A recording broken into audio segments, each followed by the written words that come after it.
Hello everybody. About 2 weeks ago, right on the other side of the county, I'm right on the left hand side here, right on the right hand side of the county, a place called Shap. It gets really cold over there. Had temperatures overnight that were bordering on the frost territory. Now that's a signal to me that the colder weather's coming. Once Shap gets it, then it sort of spreads its way across. And tonight I think we're expecting temperatures of around about 6 degrees.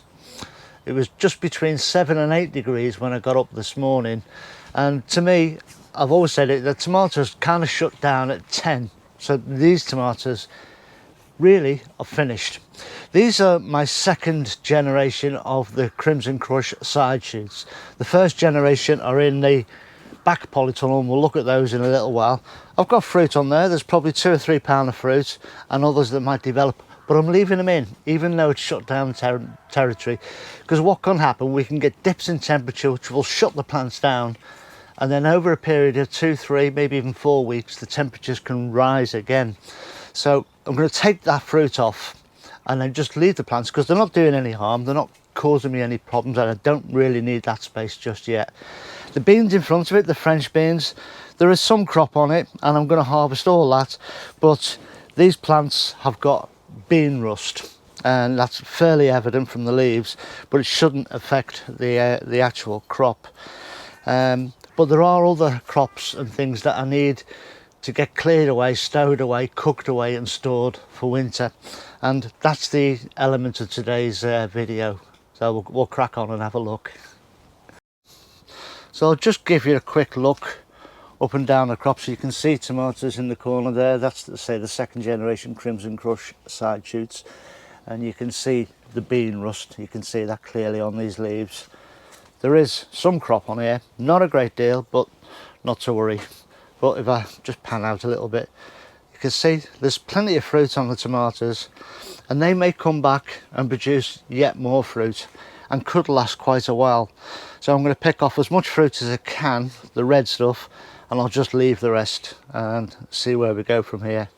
This is a supplemental crop, so if I lose green fruit, I'm not too concerned. So here in the back of my plot, I've got this tunnel. This is the third one that I put up. I had a lot of tomatoes and peppers down here, some success, some failure, but they've all been ripped out and they are now gone. I've left some aubergines there, they're being picked today, and the plants removed, and one over there in the corner. There's some black strawberry tomatoes that are doing quite well there. We're going to pick them today, and these are my second generation Crimson Crush side shoot plants. So these have got up to a decent size now, with a reasonable amount of fruit on. And again, I'm going to pick all the red fruit today, and I'll leave the rest on, top these plants out, and then we'll see what the weather does. If the weather's kind, we'll get many more fruit off this yet. If not, they're not doing any harm, don't need the ground just yet, so not a problem. And these are the black cherries, black cherry tomatoes, not black cherry, black strawberry, sorry about that.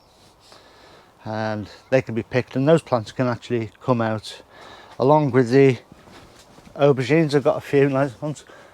Blimey, there's a football down there, and the one behind me over here, there's quite a few fruit on there actually.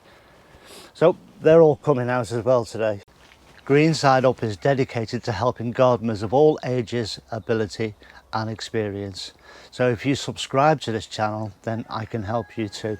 And it's the big red button just down there, and it's completely free of charge. It doesn't get any better than that. So I have just a few more tomato plants to pull out in this, inside the big tunnel. Not a great deal, but we'll get them out and get the fruit off and get them home. This is the bed where I interplanted it a wee while ago with kale plants, and you can see they're all doing well now. And the tomato stalks are still in. I've just chopped them down. I'll cut them closer to the ground a bit later, but these all need staking now. Anyway, I've got tons and tons of ripe peppers here. These are these J. Parker peppers, the ones I said wouldn't do any good. The ones were on a video, I had to eat my hat. Well, there we go. But they all need to come off. I have a basil plant in there. It's still growing away. I've actually had tons of basil off this. But look at this thing. I mean, it's stupid. But so there'll be a pesto made later this week. And this is the key now, moving forward. All this stuff I'm going to take off today. And again, there's more tomatoes and peppers in here. All needs processing for winter. And more peppers in here. And I've got a chilli over here. Yeah, and we've got fruit on here. Some ripe, some not. I'm going to leave this in and see how this does as the season gets cooler. Because I'm led to believe by JB that leave them in, they should come. And there's a butternut squash plant at the back, 2 of them. And you can see how well that's growing, but it's not really producing any fruit. So that can all come out and be composted as well. So up on the hanging shelf, I've got plants that are growing on, ready to replace much of the stuff that I'll be taking out. There's another tray of lettuce growing away. I'll get another one of these soon, maybe today. One ready to eat. And then I've got a whole raft of plants and seedlings and stuff waiting to go in the ground or to be grown on further. And I've got all of my brassica plants down here. There's a mix of cabbages, kale and cauliflower down there. And of course my carrots are doing reasonably well. But what I've got to be doing now is all the peppers and tomatoes and a few chilies and that, they need processing for over winter. So I went live on the channel a couple of days ago because that's an avenue and part of the YouTube that I'd like to explore and do more of, because it allows me direct contact with yourselves. And I need to practice that. I need to get the right software. I need to set my camera up right. It's a whole new thing. So there will be, I've already done the one this week, and there will be a few more tests. Hopefully today there'll be one, we'll see. But during the live the other day, I was asked the question what I do at this time of the year with my tomatoes.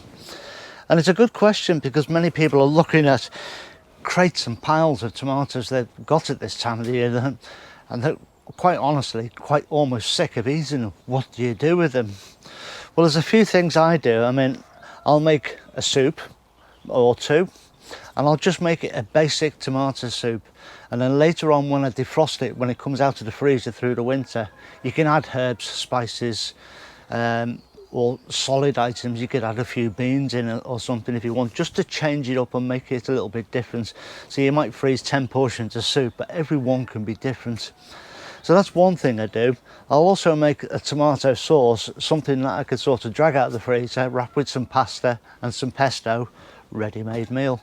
And that again is fantastic. And of course you can add spices, herbs, whatever flavour you want to that, even the dreaded chilli if you like. But what I'm going to be doing, these peppers today, and I'll give you a quick idea of what I'm going to do with those. I'll push the centres in where the stalk is to get that out, cut them in half, de-seed them, and I'll put them into a liquidizer, a food processor, with some garlic. And roughly per pound of peppers is probably 2 or 3 cloves of garlic. At this stage, if you want to, you can put some herbs and spices in. I've tended to put things in like the smoked paprika. I think that goes really well with peppers and just enhances that flavour a little bit. Salt and pepper, of course, and then just blitz it all up until you get it as fine as you possibly can. Then get a nice shallow flat pan, obviously flat, yeah, nice shallow pan, but a big one, put some oil in it and heat it up. Olive oil's a good one, but just watch your burning point, don't get too hot. And then put all your liquidized pepper in there and then start to cook it out. Once it gets up to it's starting to bubble, turn it down to low and then just cook it out. Stir it every 5 minutes. You're basically wanting to cook out the water to make it as more solid as you can. Don't go too far, otherwise you'll burn it. Then you can freeze that in ice cube trays, and you've got flavour bombs to put them in sauces, soups, stews, casseroles, whatever you're cooking through the winter months. Just get a couple of pepper ice cubes out and throw it in. So that's one way with all these nice ripe peppers, so that they're not wasted. Because if I took them all now, we'd never eat them in a month of Sundays. But if I process them, then we can eat them through the winter. Similarly with the tomatoes, I've got the onions at home now and garlic, so I'll make up a kind of a ratatouille sauce, but without the courgettes and without aubergines in, really. So it's more like onions and tomatoes and a bit of garlic, and I'll cook all that up and I'll just leave it whole and freeze it in portions. Later on you can put the whole portion in a soup or stew or something, or you can blitz it once it's defrosted, put it on a pizza base, wrap it in some pasta. It just gives you options, and it's a way of processing that extra harvest. So they're just a couple of tips of where you can actually go with this excess produce that you might have at this time of the year. There are a couple of more cooking tips right at the end of this video, so make sure you stick around for that. You certainly won't want to miss them. I also need to get the last of the corn out as well. And what I'll do with this is, once I've shucked it at home, taken it all off and prepped it down, it will get cooked, and then I'll cut it off the kernels and freeze it as kernels as opposed to cobs. And again, that's then ready for going into other dishes through the winters. Pilafs, for example, is a great one for it. We've had a fantastic crop off these this year.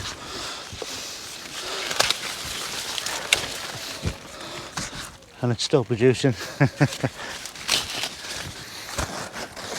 There's probably another 20 cobs there, so again, that's another useful over the winter store item. So with this harvest done now, all the plants that they came off can be cleared away, and a little bit more of this messy month can be sorted out. Now I'm going to process these. As I say, these will be cooked and the kernels taken off. I'll just slice the kernels off and freeze them. Those Barry's Crazy Cherry tomatoes over there, some are ripe, some aren't. That's for chutney making. The peppers, I'm going to make the pepper paste. And tomatoes, I'm probably going to make a tomato sauce. Not sure what I'm going to do with the black strawberry tomatoes or the aubergine yet, but I'll be doing something. I'll probably make moussakas and freeze them for over the winter, because they're great for those days when you've been out and you just want something to throw in the oven and to eat, and it's lovely comforting and warming. Now to the tips I've got for you. When you make a tomato soup, something I learned back when I was a chef was the tomatoes have got to hit you back here on the jowls, on the back of your jawbone. You've got to feel that acidity back there, otherwise it's not quite there and you're missing out on that. And in recent years there's been more of a development for sweeter tomatoes. That old acidic taste, that old taste seems to be being bred out of them. We're getting more and more sweeter tomatoes, and that sort of acidic bit that hits you back here is fast disappearing. So we used to use what we call the gastric. Now you get a couple of tablespoons of white wine vinegar into a pan, along with a couple of tablespoons, level tablespoons of sugar, and you heat that until the sugar's dissolved. That is your gastric. Now bit by bit you add and you stir that into your tomato soup that is still simmering.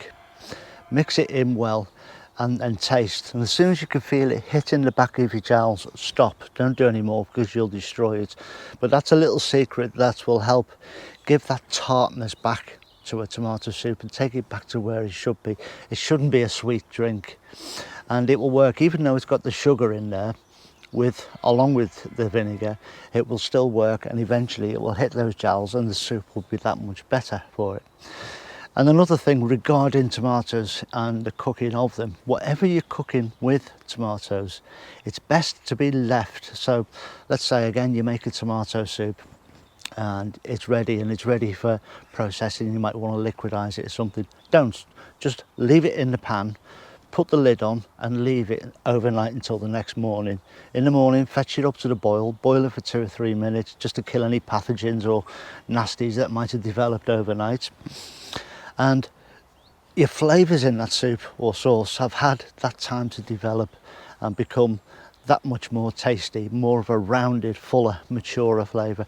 And it's the same with tomato sauce as well, or even if you're making like a ragu sauce or like a spaghetti bolognese sauce, if you like. If you're making one of those, if it's got tomatoes in, if you leave it to stand overnight, boil it up the next day before you're ready to use it, it will be so much better and rounded. So they're 2 top tips for you there. Anyway, there we go. So I'm going to take this home. I'm going to be processing this today and tomorrow. Wish me luck. But that's it for today. Look after yourselves, everyone. Please stay safe, and I'll see you all very, very soon. Ta-ra now.